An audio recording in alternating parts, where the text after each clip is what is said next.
everyone. I'm Allison. Thank you for joining me for Where I'm From 55 with Carolyn. What have you been reading? Last night, I'm still reading H is for Hawk, but last night I decided to read comic books. I read Love Everlasting by Tom King and Elsa Chartier. I'm not going to say her name right. And Captain Marvel by Kelly Thompson because I love Kelly Thompson. I find Carol Danvers interesting. She's complicated. Oh, there's Carolyn's Oh, closet. wait. I did it. I made it. You did. I was willing to listen to your closet, but I'm glad it's you. That's more It's so nice to satisfying. see you. Nice to see you. It's been a minute, Indeed. surprisingly. Yeah. Indeed. We used to see each other all the time. Um, so how are you? Would you like to chat before you read your poem? Or would you like to just launch into it? No, I want to chat. I need to prepare. This Okay. is like so amazingly uncomfortable.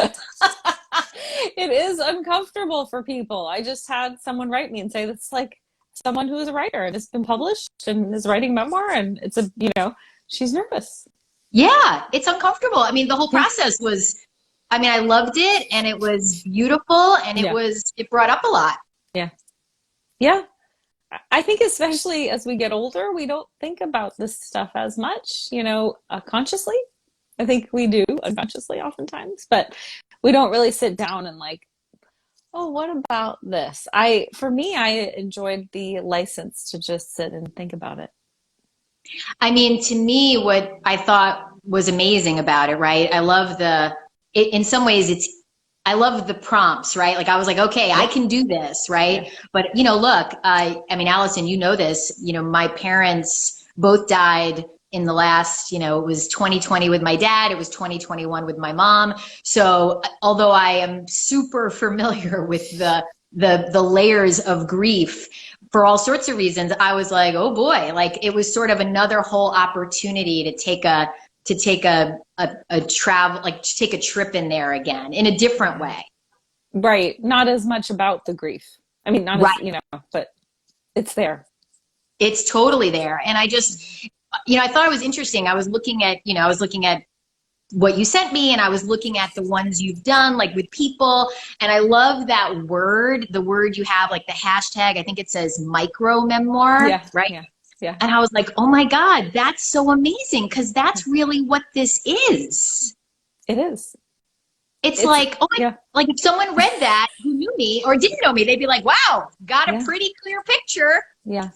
And so many things to talk about with someone too. Like I always have something that is in common or resonates with me with someone, no matter how different our experiences are on the surface. And Yeah. I find that fascinating because I like to focus on the interconnectedness of us all, because it makes me have hope and joy. So Mm. I enjoy this exercise for that reason too. It's like, oh yeah, we all have something in common. We really do. And just so you know, like it was funny when you said to me, hey, send me a little one line about like your Mm-hmm. bio.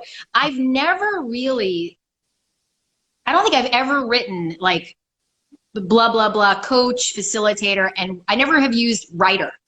And I was like, okay, I kind of need to do that. I mean, I am, but I had never Yes. really done Yes. that in a Yes. certain context, right? And I Mm-hmm. was like, and I was so like, oh, it was a great experience to do it and to just like go, yeah, that is part of what I do. And that's like, it was great. So it was so like, I was like, I don't think I've ever written that in my bio. Oh, good. That makes me really happy because it's so many of us, myself included, we're tentative to use that word to describe ourselves. Even though I had been doing it for a long time, I would talk about the projects that I had written or as proof somehow that I was, instead of just saying I'm a writer. Right, That's all. Done. right. And well, I mean, you're such a champion of writing and writers and all things Yeah. written. You really are. So I think Yeah. that's amazing, number one. And I think you're someone who gives a lot of permission to people to like, yes, Thank you. yes, That go means a ahead. lot to me. I do try to give people permission because lots of times that's all you need is someone to just say, yeah, you are. I Yeah. was in conversation with a woman very recently, and she was saying, when do you start calling yourself a writer? Right now. What you waiting for? You're writing things, right? I Right, mean, right, like, right. call yourself one. There's Yeah, no. and just so you know, like, remember, you know a little bit about this, but like, I had a business partner. Her name was Michelle Bauman. She passed away in 2015, and she was my best friend. And she was really the writer. Like, she was like, I'm going to write a book. Yeah. And then she's like, when are you? And I was like, no, I'll write one after you. We'll do it together. Right. And so I was never, I mean, I wrote for my work, but I wasn't like, oh, I'm going to be a writer. Right. And then she died. And then she had this half written book. Right. And I was like, her husband was like, you're the only person who's really going to do anything with this. Right. So he kind of handed it off to me. And in that process, I was like, okay, I guess I'm going to do this. And I did, but like, that was really part of me going, okay, I am a writer. I'm doing this thing and I'm writing about really raw, uncomfortable things that are painful and all sorts of stuff. And even though this was just a poem, I felt the same way. Like, it reminded me of when I was like writing the book with Michelle. I would get on planes and literally, Allison, like the plane would go dark and I would just cry and be like, and sob. It was really the best place I wrote, because I felt alone. Yeah. And I think also it's interesting. I think the word poetry and writing a poem is kind of a trigger for a lot of people.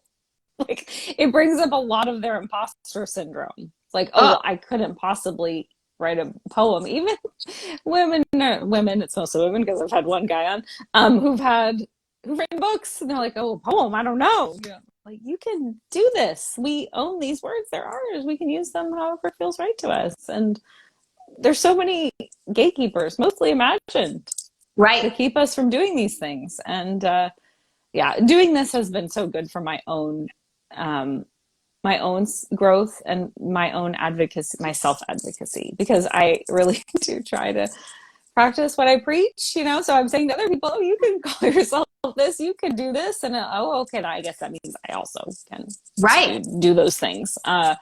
So it's hopefully it's empowering for other people, but it has definitely been empowering for me and a real source of joy. I mean, it's something I just enjoy doing.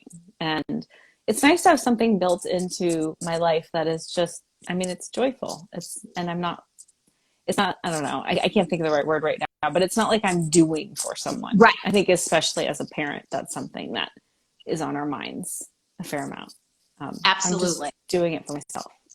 Yeah. And that, I mean, I love the format. I love what you do. I love like how you have people. It's just great. Like, I think it's so fantastic. I was Thank like, you, Carolyn. when you wrote to me and was like, would you want to do this? I was like, of course I want to do this. And then I was like, oh my God. Like, I'm sort of like sitting here going, she wants me to read this thing. Like, I was like, how long can I delay her for before I read it? Like, how long do we have before because I'm like, I got my tissues. I'm ready whenever you want. But I'm sort of like, oh gosh, it's a fascinating thing to do. Okay, well, I'm ready. You're ready. Like we have a good warm up. We have a good. we've amped, and now we can get into it. All right. And then, just so you know, this is probably the first time I've read my writing out loud. Right. So I've shared lots of pieces in my work, but I've never spoken. So, but I'm good at crying and speaking. Like, that's an art form. You'll be able to understand me regardless. Okay. I am also good at that. Okay. I just weep and then talk. Right. Okay. Yep. So I'm going to go. Okay. I'm ready. All right. Where I'm from, Carolyn Freyer-Jones. I am from paper plates, from Thomas's English muffins and white label no-name ketchup. I am from the first floor apartment with the long hallway and the dining table where cigarettes were tamped out in the skin of mostly eaten baked potatoes. I am from grass outside the building and sweet gum trees with spiky balls that were used as weapons. I am from weekend breakfasts at the Broadway Diner, sarcasm and questions about the cost of breakfast. I am from Hugh and Trudy, from the arguing and the ignoring, from your father doesn't care about me, and kid, your mother is crazy, from a lapsed Catholic father and a mom who was sad and angry at Christmas for many years and tried really, really hard. I am from the Bronx, New York, Ireland, and Latvia, from the Jewish Federation Home for Girls, where my mom learned she was smart. From Entenmann's chocolate covered donuts, frozen French fries, and London broil. I am from my dad sitting me down at 12 years old. I'm an alcoholic. Here's what that is. It's a disease. The place I go on Saturday nights every month is to help people who are really sick with the disease. I will always have the disease, even though I don't drink anymore. I go to meetings and people help me. I am from service, despair, devotion, dreams. From early love, from 10 people sharing DNA, walking the earth with stories of the battles and beauty of hue and tree. Yay, you did it. That was beautiful, Carolyn. I loved all the specific details. The cigarettes and the potato skins is a great visual. And obviously I relate to the whole alcoholism and 12-step and all of that. And how wonderful that your father sat you down. Did you feel old enough for that wisdom at that time? It's a great question. I think I did, but I have a funny story. I was kind of laughing, as I was writing. I was like, yeah, I won't weave this in, but maybe Allison and I will talk about it. I felt like, okay, like I didn't have a ton of context. Like it sort of felt big, but it felt okay. And he did it in a it didn't feel scary, but I knew it was important, right? Like I was like, okay, this is kind of a big deal. And then, I don't know, it must have been a couple of weeks later, I came home and I was like, Dad, I was at some kid's house for dinner. And I was like, Dad, I think they're alcoholics. And he said, okay, why? I said, they had wine with dinner. Yeah. And he was like, we need to talk. Let's slow this down. Right. Because, now I was like, everybody's an alcoholic. Right. So I felt old enough in one way. And then obviously I didn't have a lot of, I didn't really know what that meant till much, much later. I was really glad he did it. He was really concerned about genetics, right? He was concerned. He knew I was getting into the teens where so I appreciate when looking back, but it was, I was glad. I didn't feel burdened like, oh my God, why'd you tell me now? My brothers did. They didn't really like it. Oh, interesting. Yeah, I mean, it's not like the same is true for everyone. It's not an across the board thing, but I think as a parent and who has those genes myself, it's something I'm very aware of, and it's something I've talked about, and we'll see what they think about that later. But I didn't have like a watershed moment like that. I am not an alcoholic, but I come from a family of many addicts and alcoholics, and so I do talk about it a lot. So, but I try to keep it age appropriate. But I know that other people aren't really not necessarily talking to their kids about any of this, really, right? In the way that I am. Right. I've had very straight up conversations with my daughter, and I'm really clear. I've said to her, we don't know what's going to happen for you. Right.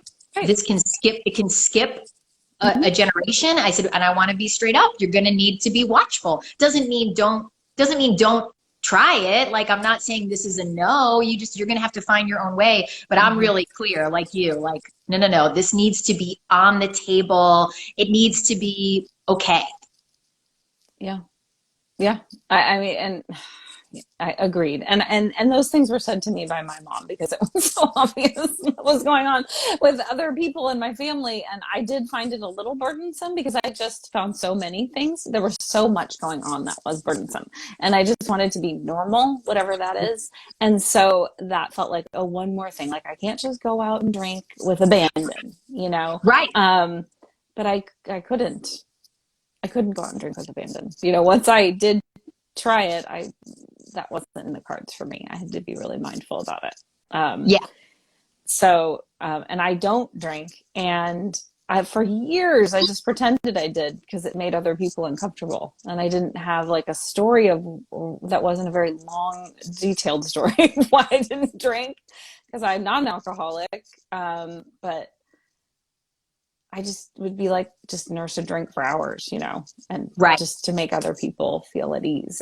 Alcohol is a really complicated issue in our society, I It find. definitely is. It definitely is. And my dad was really good about, I mean, he did service within AA for years and years, right? And that was Yeah. something that in hindsight I cherish, right? That he made that really important in his life, and he made, I didn't know until I was a little bit older than 12, right? Like that this man who we often spent time with as a family was his sponsor. Yeah. And his name was Mr. Jim Barry. And he was like this great guy, right? This great, great Yeah. guy who was so good to my dad, right? And changed my dad's life, like in profound ways. And I'm so grateful, right? That my dad didn't keep it a secret. Right. And there were plenty of other things that felt burdensome in my family. This just wasn't one of them. like this was sort of like, and I was the youngest, so my dad had much more time in with being recovered, so I had less of the more active drinking. I just did. So it was different. That there were many other things, like I said, that were way more burdensome, like their relationship. Right. Right. But he had the tools to talk about this. I mean, he was in a program that was to help you talk about this. So he probably wasn't in a program to help him talk about that. Right. So it would have been good, but that part wasn't handled, right? Like that part was a big no. Like that was their, but, and I'm grateful, right? Out of all of it, okay, then there was this piece that, made a real difference. It certainly, I remember sharing with my coach very early on. So I have a coach, his name is Steve Chandler, who I love, and he's a writer, a prolific writer, writes all the time. It's like nutty. He loves writing. And he's like you, he's a fan. Everyone can write, like, let's do this, right? He's just a real advocate for that. But my first conversation with him, I must have said something about my dad being a recovered alcoholic. And he was like, oh, wait a second. When did your dad stop drinking? And I said, well, he stopped drinking when I was 2. And Steve said, that is the biggest gift he probably gave you in your entire life. Because Steve is a recovered alcoholic, right? So he really got the depth of that, what that can do for a family, the change it can make. Mm-hmm. Yes, especially if someone's really working their program. I mean, some people stop drinking, but are still in all the behaviors and isms and things. So it sounds like he was determined to be present, which is rare. He was determined to be more present. I can't remember. Like, I don't know what. That's also rare. I mean, more present is all pats on the back. That counts. It counts for sure. Look, there were many things that I can't imagine what it would have been like if he hadn't done that, right? Given everything that was going on, I can't even imagine. There was already so much. I can't imagine if alcohol had been involved in his life, what it would have looked like then. Right. Right. So did you talk about the process of writing the poem as much as you wanted to? Because I know that it was a process, and I'm curious, like, because you have experienced a lot of grief in the past, 10 years, but especially in the past couple of years. And did this feel like a different way into it, in a way that was less charged, I guess? It was amazing. I loved it. I'm a fan. Like, it's kind of sound weird. I was thinking about talking to you today. I'm like, it sounds weird to say I'm a fan of grief, because I'm not. It's like devastating. It's so hard. Mm-hmm. It's so hard. But But it's part of life, and you have to actually feel it. You can't just say, go away, grief.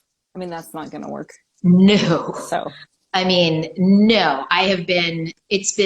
What I appreciated about writing this was that I was like, oh, I was able to get, there were some pieces, right? That I was able to get to. I was like that last line, first of all, I was like, I have to ask Allison, do I get extra points because there was a rhyme that I did not intend? I did love the rhyme, personally. I don't have a point system. So no, I realized very early on, people started sending me their poems and saying, oh, is this good? Do you like it? Do you have any suggestions? No, I'm not here as that. I have no suggestions. Right. I do love it.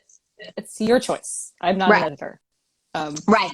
But I was like, oh my gosh, like when that came out, like the battles and beauty of Hugh and Trudy, I was like, oh my gosh, like who knew? Because it was interesting. It originally started with the battles of Hugh and Trudy. And then I thought, well, that's not really true.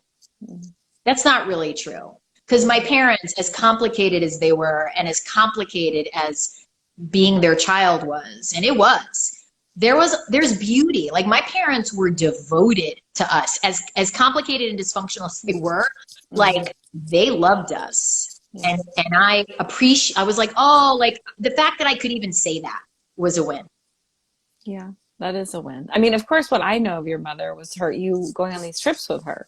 So I don't know like the complicated parts. I just know like, because the pictures of the joy and the experiences and your daughter talking about her, you know, those are the things that I know of her. So, you know, Trudy was a handful. I mean, I loved her, and she was like an incredible woman in the context of she traveled by herself when, you know, her marriage wasn't great, but she was like, I'm doing this because I want to be a world traveler. Like that was all amazing. But let me tell you, those trips, they were like, roll up your sleeves and get ready because it's not a vacation. This is going to be a trigger fest. And I did it by choice because it was important to me, because it was important to her. And there were a lot of, but like I have a joke. Like I'd be like, I cannot tell you how many people in Latin America had the mother and daughter screaming at the top of their lungs in the back of cabs. And they were like, WTF, what is happening with these people? And Lucinda once said to me, just you'll laugh. She was like, one time we were on a trip and she was like, how much are you guys going to argue this time? And I said to her, like, let's talk about this. I go, because some of it is arguing, and I get that's not okay for you. That's not fun. But some of it is, this is like one time we were out with her having coffee somewhere and we were disagreeing, and she was old enough. She was like, stop arguing. And both of us at the same time were like, oh no, this is not an argument. This is a disagreement. And they're different. But, you know, look, there's been, I mean, yeah, my mom was amazing, but complicated and very much like it was on me because of the complications in their marriage. I became like the person she relied on. And obviously I participated in that because I was so young, I didn't know better.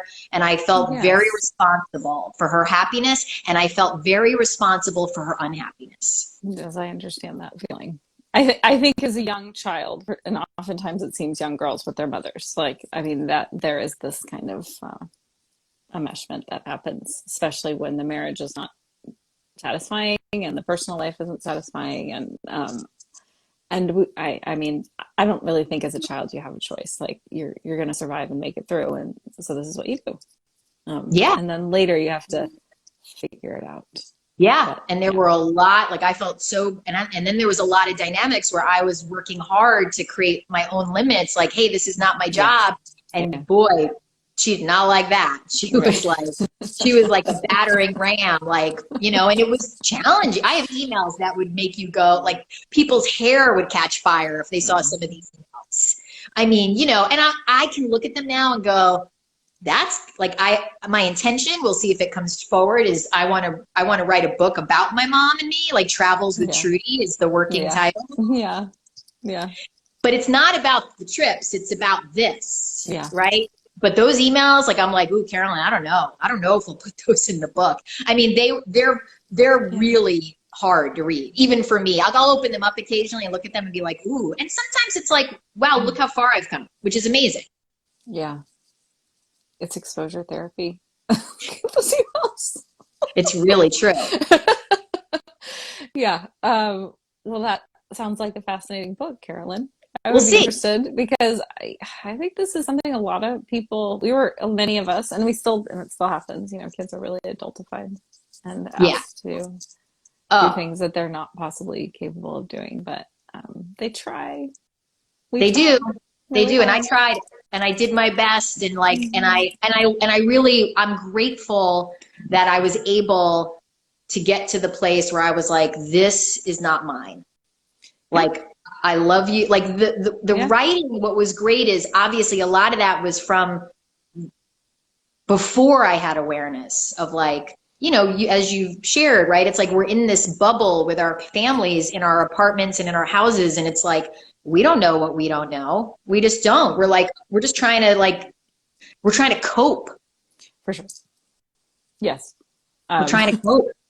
Right. Yeah. And it was, you know, and obviously it's fun to kind of go, like, I loved the piece where it's like, oh, the piece where you underneath the prompt, it's like, where, like, where are you from in a bigger way? Like, what parts of the world? Mm-hmm. Yeah, those shape us too. It all shapes us.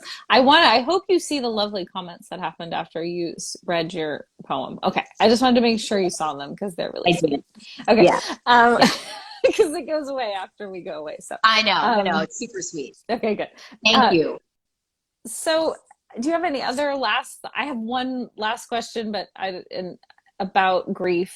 When your parents died, did you feel like resolution? Did you feel like, were you in a good place with it? Because when my dad died, like, resolution wasn't on the menu, you know, and I think there's a lot of that in fiction and even in memoir, this sort of like, mea culpa, or this, like, I'm so sorry. Like, there was never that between us. And I don't think maybe if he lived to be like 120, that might have happened, but like, I don't really think that was gonna happen. Right. So did you have that? I would say by and large, yes. Now remember, like, couple things, right? Like, yes, and is my statement, right? Like, yes. I was, you know, I started therapy when I was in college, right? Yeah. When a friend, you know, it's a true story. I was in her dorm room. This is my best friend from college, and we were sharing stories. I was sleeping over, and I was sharing about my family in the dark. I was sleeping over, and she quietly was like, "Have you ever gone to therapy?" And I was like, "What's that?"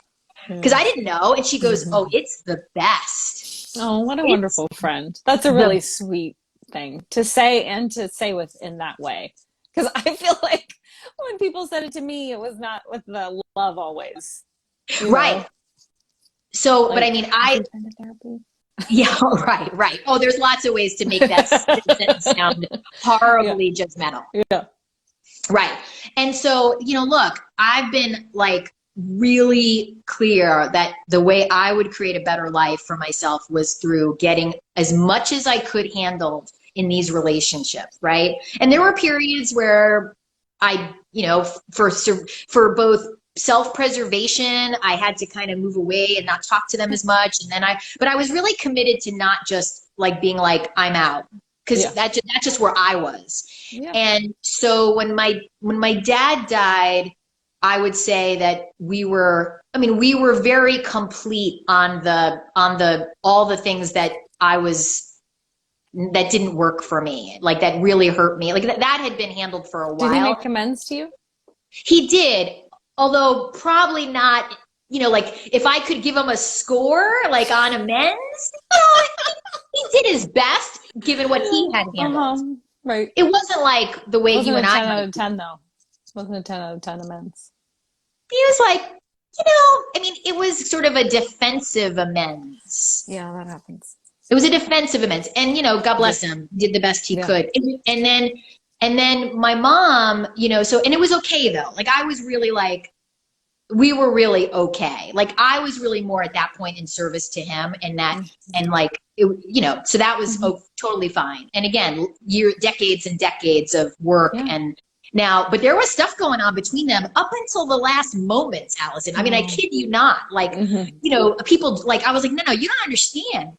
Crazy stuff going on, you know, 2 weeks before my dad dies. Like they did not get gentler as they got older, to say the least. I don't know that they do that often. I think time healing things is a bit of a myth for me. Right. Unless you do something to create. Yeah. Like you got to introduce something into the equation. Time does not equal change automatically. Right. You got to put something in there with the time for there to be change. And with my mom, you know, yes, we were complete, but I always say to people about grief, I was like, hey, look, I was triggered with my mom 2 days before she died. I was on the phone with her. She was saying something to me and I was like, I was like, I got to go. Like, I was like, but like in the larger sense, absolutely. Because remember, I had all that time with her. She came out to LA. Yeah. We spent 4.5 months together. And my mom wasn't, you know, I love my mom, but she's not easy to be around. So there was always triggers. But in the larger sense of our relationship, we were absolutely complete. Now, but again, no, I wouldn't say there were moments. There was one particular time about amends. Actually, my mom did a better job in some ways than my dad. I remember being on a trip, and we were on this trip. We were in Mexico, it was just the two of us, pre-Lucinda. And we were in a hotel, and my mom was really upset because she had a lot of regret about what happened for my brothers and I as children. She was very aware at later in life, and she was really upset. She kept saying to me, I'm so sorry. I am so sorry. And I looked at her and I was like, you don't need to apologize anymore. You did your best, and I appreciate this, but like, I think I was probably 35. I was like, I'm going to be fine. Like, I'm dealing, like, you don't need, like, now it's on me to get this handled. And she really, like, even though we sort of, but she was in deep, like, I was like, as far as I'm concerned, I will handle this. Yeah. And I was really grateful. I mean, it's funny, no one's really talked to me about this, but I was grateful that conversation, even though I didn't really, so we had lots of fights after that. We had lots of stuff, but that was a big deal. Yeah, that is a big deal. I think it's a big deal. I think amends or apologies or, I think they do matter. They matter. Just acknowledging, and like you say, the regret. I mean, it's painful. We all have things we wish we'd done differently. And I think when we hold those in shame, they hurt us. And if we can put them out in the open and let light on them, and they serve, the healing not only serves us, but obviously the people who are impacted by it. So I think it means a lot. I can see where having a moment like that with her would change the shape of your relationship, even if you're still triggered and you're still going through stuff. I mean, it's not like in a blackboard and you erase everything and you're like back to, that's not how it works. Yeah. But it does change the tenor of things, I think. Yeah. And one other comment about grief. Grief is like, my experience is like, I'm hitting a new level of like, even though my mom's been gone over a year, it's recently been harder. Like, I'm like, oh, like the missing of her and like, just it changes. But like I'm like, it's just interesting. Grief is like, it's not an easy walk, as you know. And it's like, I've had a lot of grief, but I'm like, I'm still in it in a certain way. I mean, oh, for sure. I mean, I don't know how you couldn't be. And grief is not linear. It's not like, oh, it gets less every day. That's not how it works. And certain times, obviously this time of year, I think it's really difficult because so many familial traditions, cultural traditions, and you're aware of, oh, we're doing this way, not only for the first time, but forevermore. Right. And now it's like time, and and Lucinda, like I hear she'll talk about my mom, and that's always like so tender and bittersweet, right? Like, because they had a real relationship that was very vivid, having spent so much time on trips together, and all sorts of stuff. Like, she was wearing something the other day. It was like kind of more cropped, high school and all that. And I was like, whoa, grandma would be like, to me, what are you thinking? And then she, like, literally what I loved is Lucinda was like, I know. And then she was like, great. And she like yelled out in the house, grandma, I'm in high school. And then she was like, love you, grandma. Excuse me. That's really sweet. I love moments like that. I mean, my brother died a long time ago, and so when things like that happen where I feel his presence, they're always so meaningful. It means a lot. Yeah. It means a lot. Yeah. And I want you to know, like, I love that you give people the opportunity to do this. I love that. Like, I think it's so valuable. Like, I'm just like, I just think, like, this was like, it's amazing. And I just think it's so, I love that you are like just taking a stand for like people sharing and people like, hey, a poem, you can do, like, hey, here's some ways. And, you make it all very accessible on so many levels. And I so appreciate that. I felt like, oh, okay, like I'm gonna do this. Allison's she's got real writers who come on, but I can play along. Every writer says that, real writers, or then they say real poets or whatever, like, you're one of those too. We're all real. Right. Isn't it interesting though, the things we say? Yeah. And how all of us do it. That's the thing that I think has been really empowering for me. It's something actually that happens in program too. When you sit alone and not in relationship, You can convince yourself that what you are bound with or carry with you, only you carry these things. You are unique. And then you get out in the world and it's like, oh no, this is life. What are we going to do now? And I am one of these people who appreciates not being unique. I don't want to be one. I don't want to be the only one. Like, I'm thrilled to find out that I am not so strange. Right. Oh yeah, no. I mean, like, and to feel like, oh, we all have all this stuff. Like everyone has different histories and there's stuff in, I don't know really anyone who doesn't have any. Right. Everyone does. Everyone does. Or if they don't, they're certainly not going to hang out with me. So. I hear you. You know what I mean? I mean, that's what's, I just think I feel like I got to express myself in some new ways, right? Good. I love hearing that. Like, ooh, yeah, like, I'm like, I love this. I'm like, I want everybody to do it. I please tell your friends, as I told you, I'm booked right now through June, which is astonishing to me. But how amazing though. But like, to me, that speaks to the value, right? It speaks to like, wow, this is something that helps people and it matters to them. And that it's so cool. And I love that it's so doable. Yes, me too. And I love the prompts because I wouldn't feel comfortable saying, oh, hey, come write a poem. Like, I wouldn't even know how that would work because I wouldn't have done it. But when I was given the prompts, it was like, oh, well, this is, I mean, the type A in me was like, I can fill this out, you know, like, no problem. But if I was just given a blank piece of paper, I would have been too intimidated. So I love them. I mean, I do too. So brilliant. And when Georgella was on, she was just like, oh yeah, you know, this guy did it. And her generosity of spirit also was very inspiring to me because that's how I try to be. And I have met people I've admired before and not been blown away by them, but I was blown away by her. And I think it's just in the poem and in the whole thing, like that magic is baked in. One thing I will share, after Michelle died, I found this, I think you'll appreciate it, Allison, this grief writing course. Oh yeah. And it's through a woman named Megan Devine. Yeah. And it was a 30-day grief writing course. And you do it privately and it's all prompt based. And her work is called, it's refugeingrief.com. And she's amazing. But let me tell you, so the prompts are all from like literature and poems and that was so painful, but so helpful. And the prompts made it doable. It's like this. Yeah. I was like, because I had lost my mind and this helped me find ways to express. And I will say one thing, you know, the part in the prompts where it's like nature, like write something about, and I was like, I got what on the Bronx and Riverdale. That's what everyone says is from New York. Grass? I had grass outside the apartment building, and then I was like, oh, wait a second. Remember those trees and they dropped those spiky balls that people threw at each other and nearly like gave each other stitches? And I'm like, I'm going to look up what those trees were. So I actually learned something. Which I love. I mean, it's all, but it's funny because really almost everyone from New York's like, oh, the part about the nature.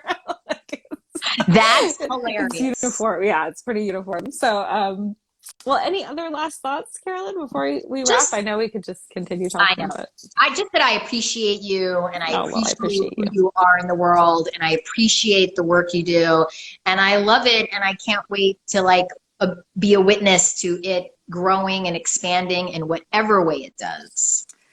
Well, thank you. That means a lot. I am so grateful that you participated and you wrote a poem and we had this conversation because it's like we almost have had this conversation I think many times, but there's always people and children and things in life. So I have found that when you set aside time to have a meaningful conversation, you do it. I know. Isn't that cool? Yeah. So, I mean, I'm a fan and one of the things I love to do is share about stuff. So like, obviously I'm going to, and just that people can come and watch and they can come and learn and grow and, you know. And participate. They just need to wait a bit, but they're more than welcome. I'm happy to have them participate. So you're going to get booked out 5 years. I do wonder about that, but then I think, well, it's a quality problem. Exactly. So thank you. Thank you, Carolyn. Thank you. Yeah. And we'll talk soon. Okay. Bye. All right. See you later.